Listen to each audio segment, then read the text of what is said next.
जीव को दुख ही नहीं देना, जीव को दुख नहीं देना, कोई जीव को दुखी नहीं करना, ये है। कोई जब भला नहीं कर पाओगे, बुरा कभी किसी का सोचना नहीं, सपना में कभी किसी का बुरा सपना में नहीं सोचना। भला नहीं कर पाते हो किसी का, लेकिन किसी का बुरा नहीं सोचना, और हो सके जीवन में किसी का भला करना। तो बाट घाट टाट बट वृक्ष के नीचे, आम्र वृक्ष के नीचे और पीपल वृक्ष के नीचे, गौशाला, ये सब उपलब्ध है। वहाँ पे भी ये कर्म कर लेते हैं। ये कर्म तो हम सुबह 7 बजे 6 साढ़े 6 7 बजे बैठते हैं, तो 12 साढ़े 12 1 बजे तक बैठते हैं आसन में।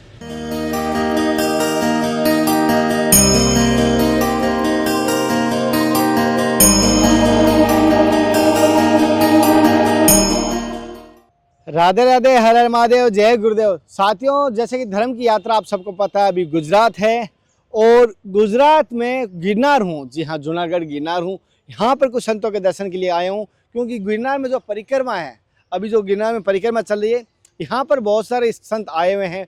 कुछ बाहर से भी हैं, कुछ अयोध्या से भी आए हैं। अभी जिन संत के दर्शन करवा रहा हूँ वो अयोध्या के हैं संत, और ये त्यागी है और भस्मी रमाने वाला संत है। उनके दर्शन लेंगे और उनके जीवन का अनुभव जानेंगे, क्योंकि गिरनार में संतों को, हमें तो बहुत कह सकते हैं निम्न कोटि का, हमें भी कभी कभी होता है, लेकिन कम होता है। लोग संतों के साथ जो अनुभूतियाँ होती है गिरनार की, वो बड़ी अद्भुत होती है। क्योंकि हमें कहीं साल में एक हो जाए, संतों को रोजाना या नित्य या महीने में 1-2 हो जाती है। उनके जीवन का अनुभव लेंगे, किस प्रकार यहाँ गिरनार में उनके साथ अनुभव है, और उनके दर्शन करेंगे। जैसे आप देख पा रहे हैं, नित्य कर्मों में वो यज्ञों को आहुति दे रहे हैं। जैसे आप देख पा रहे हैं, ये नित्य यज्ञ करते वो संत हैं, और कहीं पर भी किसी जगह सफ़र में कहीं पर भी होंगे, यज्ञ करेंगे। ये अपनी नित्य साधना कंप्लीट होने के बाद इनसे हम सत्संग लेंगे, और अब संघ की आहुति पूरी होने के बाद अब हम सत्संग लेते हैं महाराज से। सबसे पहले प्रणाम करके शुरुआत करें।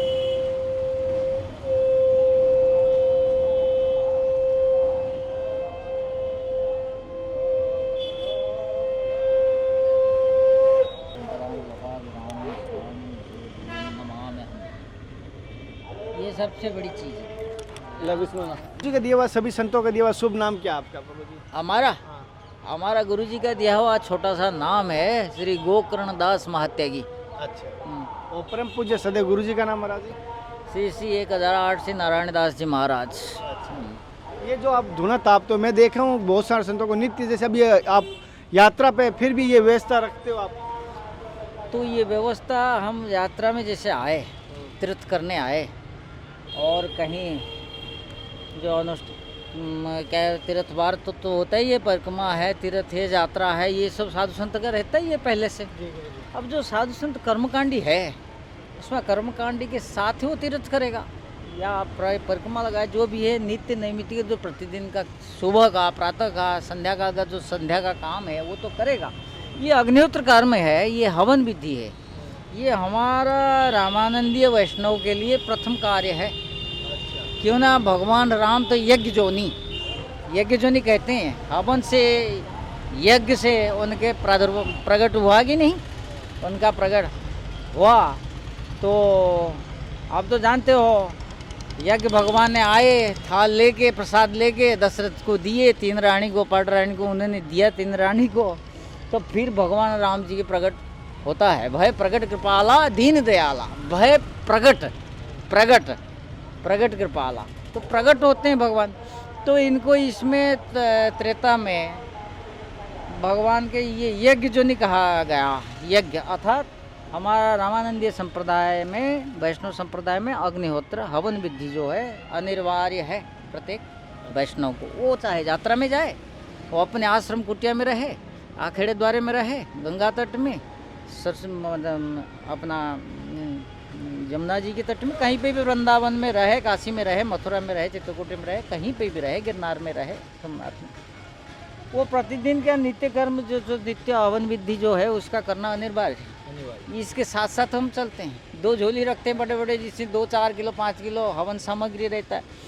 घी गौशाला के लाते हैं, धूप दीप नैवेद्य के साथ है जो ये बनाते हैं, हवन सामग्री बनते हैं।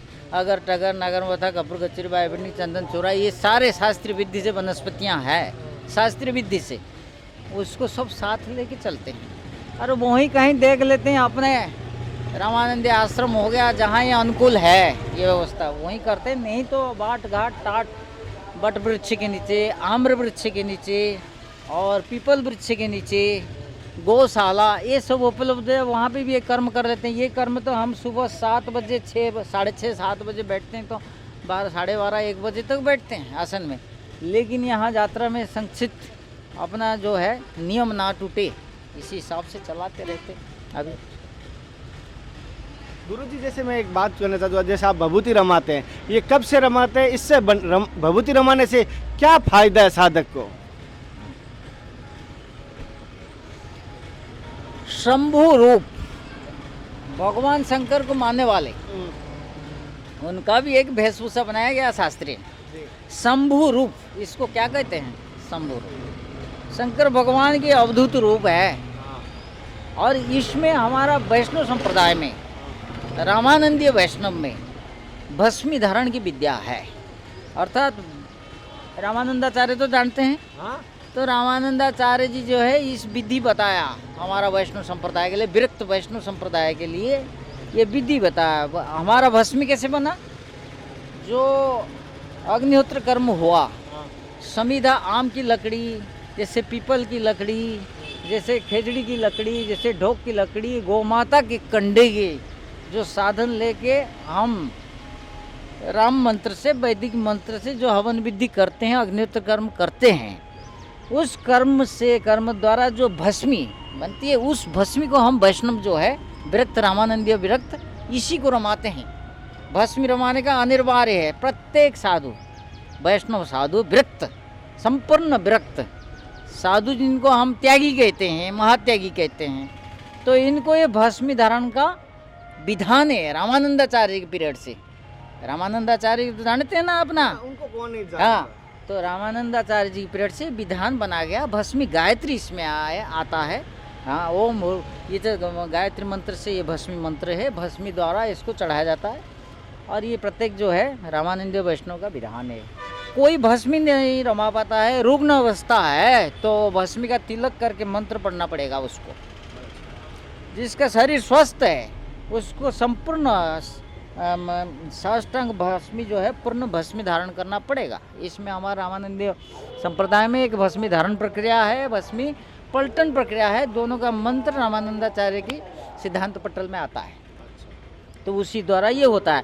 ये है क्या चीज? रामानंद में शंभु रूप, हाँ, भस्म शंभु रूप मुझ पर रहना, ये इसमें नियम है। इसमें गायत्री मंत्र द्वारा ही ये भस्मी धारण किया जाता है, बिना मंत्र द्वारा भस्मी धारण नहीं कर पाएंगे। ये भी ऐसे आध्यात्मिक इसमें ये है, जो बिना मंत्र का कोई करे तो पागल हो जाए, कोई 1-2 महीना में चल जाए, मर जाए, इस प्रकार की विद्या, कोई अंगहानि हो जाए, कोई क्या हो जाए, इस प्रकार की विधान। इसको नित्य नियम पूर्वक, अनुष्ठान पूर्वक, विधिबद्ध जैसे शास्त्र बताई गई है उसी हिसाब से की जाए तो ये भस्मी गायत्री जो है। जैसे गुरुजी कह रहे हैं भस्मी को मंत्रों के द्वारा, गुरु दिए मार्ग के द्वारा किया जाए, अन्यथा ये उस जीवन के ऊपर कष्ट भी ला सकती है, अंधे भी कर दे, विकलांग भी कर दे, मृत्यु तक का भी स्मरण मिल सकता है, मृत्यु की गोद में, मौत की गोद में ये कह सकता हूँ, वो भी जा सकता है अगर गलत तरीके से भस्मी अगर चढ़ा दी है। महाराज जी, जैसे संत बनने के बाद जीवन का कुछ अनुभव बताइए आपको। अनुभव, संत बनने के बाद आपके जीवन का कैसा अनुभव रहा, थोड़ा बताइए ना। अनुभव तो संक्षेप में कुछ नहीं बता पाएंगे। अनुभव तो प्रति पल, प्रति समय, 24 घंटा जो 8 याम कहते हैं, और जब से लिए हैं बैराग तब से, राम मंदिर आंदोलन, रामशिला पूजन से, तब से समझो हमारा वैराग्य है। हाँ, घर द्वार छोड़ दिए तब से। जोग लेते थोड़ा 5-7 साल लेट हुए, ठीक है, लेकिन उसमें अनुभव तो हर पल के है। और ये अनुभव की डायरी तो एक शास्त्र भी बन जाएगा, शास्त्र भी बन जाएगा। उसको तो लिखे तो एक प्रेस में भी कागज नहीं रहेगा। प्रति समय अनुभव, प्रति दिन अनुभव, प्रति रात अनुभव, प्रति, यही है। ये आध्यात्म रास्ता है, विरक्त रास्ता है। इस विरक्ति की जितना दृढ़ता आप अपनाओगे, इसमें यही सारांश है। विरक्ति, वैराग भाव जितना मन में आएगा उतना आध्यात्मिक जो है उपलब्धि होगी। और वैराग नहीं है तो आध्यात्मिक उपलब्धि नहीं है। ये तो फिर ऐसे ही एक प्रक्रिया चल रहा है। जो भी देखो, नाई मामा से काना मामा भी सही है, जो कुछ नहीं करता, पीपल को भी जल चढ़ाता है, वो भी उत्तम है। कुछ नहीं आध्यात्मिक क्रिया करने वालों से अच्छा है जो सूर्य नारायण को अर्घ्य दे रहा है, एक लोटा जल चढ़ा रहा है, कहीं पीपल वृक्ष के नीचे, बट वृक्ष के नीचे, तुलसी जी वो दे रहा है, वो उत्तम है। समझ रहे ना, वो उत्तम है। हाँ। रही सवाल, इसमें अनुभव हमारा हर पल, हर समय, हर दिन, हर रात, हर 12 महीना, 8 याम तो ये है ही है। इसका हम क्या ये करेंगे, इसमें एक ही है निष्कर्ष, प्रबल वैराग, मन में प्रबल वैराग से ही ये आध्यात्मिक प्राप्ति है। तो साधु अपनी साधना कर रहे हैं और लोग अगर कोई कष्ट आता है आपके पास, कोई अपना दुख लेके आता है, तो आप क्या करते हो? देखिए, कष्ट हरने वाले कष्ट भंजन श्री हनुमान जी महाराज है। हम उन्हीं के, हमारे देवता है वो, समझे ना। और उनकी भक्ति बिना राम जी की भक्ति नहीं, राम जी की भक्ति बिना उनकी भक्ति नहीं। इस प्रकार की तालमेल है भक्ति में हमारे रामानंदीय वैष्णव में। हनुमान जी सर्वसर्व कष्ट हरने वाला वो है। हमारे पास कोई आता है, हम हमारे इष्ट को, उसके दुख के बारे में कोई भक्त दुखियारा ने आया तो उससे हम हाजिर, जैसे कि आप कचहरी, कोर्ट कचहरी कोई जाते हैं तो उसमें एक पकड़ना पड़ता है, वकील एडवोकेट जो बोलते हो, उससे एफिडेविट करके फिर जज के पास हो जाता है। जज भगत सुपर चीफ जस्टिस जो है हनुमान जी है। अपना न्यायालय में, आध्यात्मिक न्यायालय में चीफ जस्टिस हनुमान जी है। हमको वही वकील पकड़, हाँ वकील बनाया गया, ये वकील के पास आया दुखियारा, जैसे हमको वकील समझ लो, तो हम जाके उनके पास पेश करेंगे, प्रभु ऐसे ऐसे है, भगत जो है ऐसे ऐसा है, आप ही की लीला आप करो, आप कष्ट भंजन हो, दुख भंजन हो, संकट मोचन हो, जो भी हो, आप ही की शरण में हम तो हमेशा जीवन अपना व्यतीत कर दिया। आप ही हरेंगे, राम जी हरेंगे, शिव जी हरेंगे, हनुमान जी हरेंगे, यही विद्या है। उसको हनुमान जी हरेंगे। सामर्थ्य से सारे आध्यात्मिक सामर्थ्य जो अपना रामानंद वैष्णव हनुमान जी ही है। तो हम प्रभु के पास यही विनती करते हैं, तो प्रभु इन भक्तों का कल्याण करो। गुरु जी, कहना नहीं चाहिए, अगर एक कहना नहीं चाहिए, बात पूछना चाहता हूँ, जैसे अभी चिलम बहुत चली है, संतों में बहुत ज़्यादा चल गई, अभी देख रहा हूँ, तो क्या इससे ये सही है या आपकी दृष्टि से क्या है? देखिए, हम तो चिलम नहीं पीते धूम्रपान तो भी तो करते नहीं, तो उसका अनुभव वही है। तो पिछले ज़माने में कुछ साधु संत महात्मा ने चिलम पीते थे, समझे ना। वो सब प्राकृतिक स्थिति में रहते थे, प्राकृतिक परिवेश में, क्या करें, वातावरण में रहते थे। और वो जो चिलम के गांजा आता है वो प्राकृतिक था। उसको उन लोगों ने संसार से कोई लेना देना नहीं। उसको चिलम पीने के बाद ये मन को जो है, चिलम एक आध्यात्मिक स्रोत है, मन को जो है चारों ओर से विखाते, मन जहाँ तुम घुसाओगे वहीं घुस जाता है। मन जो है ये होता है, जहाँ चिलम लेने के बाद मन जहाँ घुसाओगे वहाँ चल जाए। अपने आध्यात्मिक पूर्वजों ने, साधु संत महात्मा ने एक हल्का सा चिलम का फूंक लेते थे, वो प्राकृतिक, उसमें सो अपना धुने पे, अपने कुटिया में, अपने गुफा में बैठ के ध्यान मग्न रहते थे, एकदम ध्यान मग्न रहते थे, जो वो सहायक बनता था। लेकिन वो सिर्फ भजन के पूर्व समय में वो लेते थे, एक मात्र नाम मात्र को कंट्रोल करने के लिए। वो भोलेनाथ की बूटी भी कहा जाता है, उससे प्राकृतिक था। लेकिन आजकल की उस चीज़ जो नई पीढ़ी में साधु संत के आ गए, इसमें वो चीज़ भी नहीं रह गया, वो वातावरण नहीं रह गया, वो खान पान भी नहीं रह गया। साधु महात्मा के जो शुद्ध चीज़ पाते थे, जो भी जैसे पाते थे, रुखे सूखे सुख शुद्ध ही पाते थे, शुद्ध वातावरण रहते थे, शुद्ध जल पीते थे, वो सब तो नहीं रह गई। आजकल ये जो गांजा बनते हैं, वो जो केमिकल से, जो ककरोच मारने वाले दब्बा भांग के पत्ती में डाल के उसको गोबर के खाद में कैसे कैसे हमने सुने हैं, देखे तो नहीं, डाल के केमिकल्स द्वारा, रसायन द्वारा उसको नशीर बना दिया जाता है, नशीला। तो उससे पीने से क्या है, नशा हो जाता है। जो नशे की आदत, जो भगवत भक्ति से छोड़ के नशे की आदत बना दिया, तो उसी में चलेगा, नशा ही उसको कैप्चर कर लेगा। जो इसको सहारा लेके भगवत भक्ति को कैप्चर करना चाहता है, तो इसको इसने सहारा बनाएगा। अगर जो भगवान के सहारे में इसको कैप्चर करना चाहता है नशे को, तो नशे को कैप्चर कर गया। पंचरंगी दुनिया है, आपकी मर्जी है। आप चाहे गांजा को आध्यात्मिक में लो, चाहे गांजा को नशे में लो। समझ रहे ना? बहुत बड़ी बात की हाँ। आपने, बहुत बड़ी बात। दोनों चीज में है। अगर आपने आध्यात्म में ले दो, एक फूंक ध्यान में बैठ के अपने गुफा में बैठ गए, दुनिया को पता नहीं, दुनिया से लेना देना नहीं, आप भजन कर रहे हो। वो इसीलिए बनाया गया साधु संत के लिए। लेकिन वो भगवान की भक्ति को, ध्यान मार्ग को, सूरत नृत्य की विद्या है, जो एक समाधि की स्थिति आती है, इसी द्वारा साधु संत ने, पूर्वजों ने करके आए हैं। ये प्रामाणिक है, ये अभी भी प्रामाणिक है। उन्होंने क्या किया था, इसको सहारा लिया था, काहे के लिए? ध्यान समाधि के लिए। लेकिन अभी क्या है, अभी क्या हो गया है, केमिकल्स वाले जो चीज़ें आ गए, इन्हें ध्यान समाधि का सहारा लेके नशे की जो है आदि बना दिया। तो यही फर्क है इसमें। गुरुजी कहना नहीं चाहिए, जैसे आप गिरनार रहे हो, गिरनार में सुना अवधूत विलक्षण संत रहते हैं, परिक्रमा में बहुत ऐसे संतों के दर्शन होते हैं। क्या आपके साथ कोई ऐसी चमत्कारी घटना घटी? सुनिए, चमत्कार तो पहले ही हमने किया। हर पल मनुष्य जीवन में अगर चाहे वो अनुभव करने के लिए, हर पल हर समय वो हमेशा प्रेरणा देता रहता है। जो परमात्मा इस शरीर को बनाया, इसमें विराजमान है, वो बुद्धि के दाता, तो वो कहाँ है? वो तो हमेशा विद्यमान, हम नहीं है, ये शरीर नहीं है। ये शरीर तो कुछ एक अवधि के बाद निकल जाता है, कोई 50, कोई 60, कोई 100 चला जाता है। अच्छा, इसमें बोलता हुआ जो है अंतरात्मा का संतान वही है, परमात्मा का संतान वही है। वो बोलता राम, वो बोल रहा है, देख भी रहा है, देखता राम वही है, बोलता राम वही है, सोचता राम वही है, सुनता राम वही है, खाता राम वही है, हजम करता राम वही है। सब कुछ क्रिया है। 74,000 नाड़ियाँ हैं। अपना दल, चक्र, कमल, अष्टदल, ये 10 केंद्र है इसमें, समझ, आध्यात्मिक केंद्र है। ये सब कुछ, सबका आधार वही परमात्मा है, आत्मा है, आत्मिक ज्ञान है। आत्मिक ज्ञान पाने के लिए सारे सब विधि विधान है। ये सब सीढ़ियों पौड़ियों से जाते हैं। जैसे कि कोई बच्चा पैदा हुआ, जाके उसको पीजी कराओगे, मास्टर डिग्री कराओगे, कोई यूनिवर्सिटी हो सकता है? ना ना ना।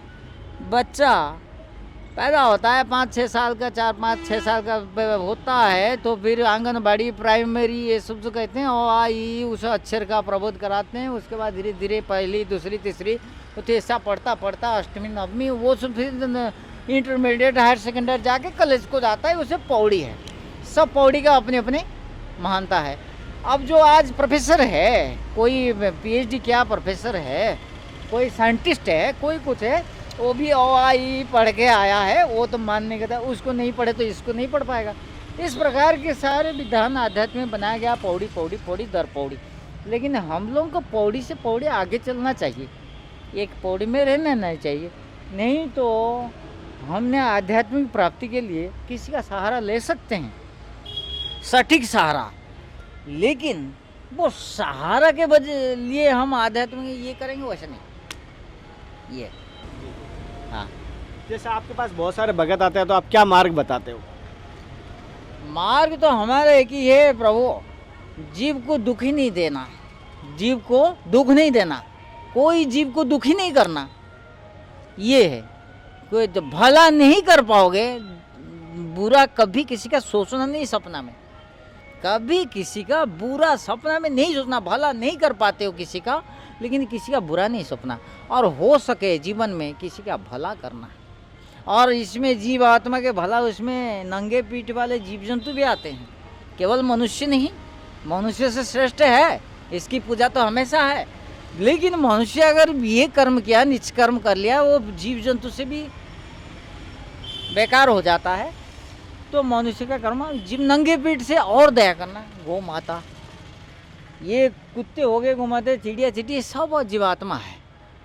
किसी को दुख नहीं देना, नंगे पीठ के तो कभी नहीं दुख देना। उसका सोच विचार कुछ नहीं, उसका कोई पाप नहीं, कोई पुण्य नहीं, उसको दोष नहीं, उसको कभी तकलीफ नहीं देना, त्रास नहीं देना। ये है, हम ये कहते हैं सर्वे भवन्तु सुखिनाम, सब है ना, सर्वे सन्तु निरामया। हम, हमारे यही सिद्धांत है, हमारा गुरु पीरों का, आध्यात्म पूर्वज का यही था, सर्वे भवन्तु सुखिनाम, सब खुश रहे, सब खुश रहे, कोई ना दुखी रहे। हमारे यही है, हमारे से जितना हो सके किसी को दुख ना पहुंचाओ, बस। बहुत बड़ी बात है। यही है विधान। जैसे गुरुजी ने कहा है, जीव का कल्याण करें, भूखे को भोजन दें और किसी को कष्ट ना दें, और कोई भी है सर्वे भूते हिते रहता। आपकी वजह से किसी को कष्ट नहीं आना चाहिए, और किसी से अगर हेल्प कर दो, किसी से अपेक्षा मत रखो कि मेरी वापस वो हेल्प करेगा, इसी भाव से करना चाहिए। निष्काम भाव से, महाराज जी जैसे कह रहे हैं, निष्काम भाव से। और कोशिश करें संतों के पास दर्शन करें तो समर्पण भाव से करें। महाराज जी ने बताया भभूति के बारे में, अपने जीवन के अनुभव बारे में, और जीवन में चमत्कारी घटनाओं किस प्रकार महसूस होती है वो बताया। और महाराज जी ने चमत्कार को लेकर विशेष तौर पर बताया, और संजीवनी जो बूंटी कहते हैं जो चिल्लम को लेके, उनके बारे में महाराज जी ने विशेष तौर पर बताया। महाराज जी जैसे अभी विशेष तौर पर आप रहते हो अयोध्या में ही हैं? हम फिलहाल यहाँ तो भ्रमण में आए हैं, अभी तो निवास रहेगा 1.5 महीना कुंभ मेला में। प्रयाग में कुंभ मेला है, इलाहाबाद में। उसके बाद जो है हमारा जो है बैरिया बाबा है वृंदावन में, वृंदावन मथुरा के बीच में अक्रूर घाट तो बैरिया बाबा है, हमारा निवास वहीं रहेगा। हम वहीं रहेंगे, क्यों ना 4 महीना हमको अग्निहोत्र धूनी तपना पड़ता है गर्मी में, 4 और अग्नि करके बीच में बैठ के तपस्या करना पड़ता है। जैसे आप MP के हो? यूपी में रहते हैं, राजस्थान के हैं। ये राजस्थान में कहाँ के हो? राजस्थान में शरीर मेरे बीकानेर का है, और रहते हैं हम वृंदावन में। हाँ, बीकानेर में वो कोलायत सरोवर है, लालगढ़ से जाते हैं रामदेवरा लाइन में। हम कभी गए हैं उधर, धुना चिंतन करके अनुष्ठान किए हैं। राम जरो का है वहाँ बीकानेर, रामानंदियों का बड़ा स्थान है। हाँ, सरजूदास महाराज जी रहता है, बाटी वाले बाबा के शिष्य है। हाँ, सरजूदास महाराज जो है ना, जवान साधु है कि नहीं। और एक कि तुम्हारा हमाल की बगीची है, वहाँ पे भी रहता है, उसी के गुरु भाई परिवार। आप तो सब जानते हैं। 35-37 साल में सारा भारत भ्रमण करते रहते हैं, तो जानकारी थोड़े बहुत तो रहेगा ही। बीकानेर का क्यों नहीं जानेंगे? बचपन से निकल गए घर से? नहीं, देखिए हम ब्राह्मण कुल के साधु हैं। घर से पालन किया? हाँ, घर से पालन किया बच्चे? नहीं, हमने हमारा 7 साल में, ये 5 साल में उपनयन हुआ था। अब पढ़ाई लिखाई बचपना में किए, और पढ़ाई लिखाई बचपना में करके हमने क्या किया, जब इंटरमीडिएट पास किया, इसके बाद graduation, honours graduation English medium में किया। करने के बाद ये राम मंदिर आंदोलन से हम बाहर आए थे। राम शिलालेख 1992, 90 के दशक, 90 में, 9 के दशक में, 90 के दशक में आ गए थे और मुड़ के नहीं गए। अब हिसाब कर लो कितने साल हो गए। तभी हम पोस्ट ग्रेजुएशन कर रहे थे, ऑनर्स ग्रेजुएट तो थे ही, पोस्ट ग्रेजुएशन कर रहे थे, MA जो कहते हो, मास्टर डिग्री, मास्टर पार्ट से अर्थशास्त्र में थे हम, अर्थशास्त्र इकोनॉमिक्स में, इंग्लिश मीडियम में थे। तभी आए और गए नहीं ना। तभी तो क्या है, पाबंदी भी लग गई थी हम लोगों को, हम लोग कार सेवक थे। अच्छा। हम लोगों को पाबंदी थी। वैसे सरकार अलग अलग, वो तमाम भर की नाटकबाजी, उत्तरांचल में, उत्तराखंड में रहते रहते हम साधु समाज में आ गए। ऐसे ऐसे गुरु भी तमाम भरी जंगल में मिले थे, लेकिन आखड़ा द्वार में बाद में आके हम जो है, बाद में वो वापस नहीं गए हैं। कितने साल उम्र के थे भाई? 21 साल उम्र के थे, 21 साल से छोड़े हैं। अभी तो 57 साल हो रहा है, 56 पार कर रहा है।